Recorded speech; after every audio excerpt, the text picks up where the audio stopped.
రాష్ట్రంలో పలు చోట్ల ఉదయమే వర్షం దంచుకొట్టింది. హైదరాబాద్లోని శేర్లింగంపల్లి, మియాపూర్, మదీనాగూడ, చందానగర్, లింగంపల్లి ప్రాంతాలను అతలాకుతలం చేసింది. ఉరుములు, మెరుపులతో కూడిన వర్షానికి లోతట్టు ప్రాంతాలు జలమయమయ్యాయి. చందానగర్ జాతీయ రహదారిపై ఉన్న విజేత సూపర్ మార్కెట్ కాంప్లెక్స్ సెల్లార్లోకి భారీగా వరద నీరు చేరింది.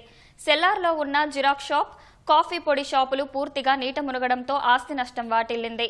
తారానగర్ పోచమ్మ దేవాలయంలోకి వరద చేరింది.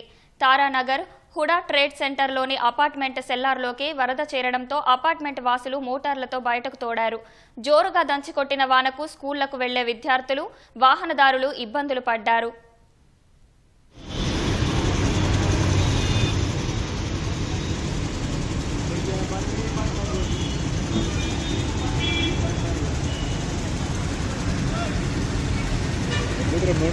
खराब है।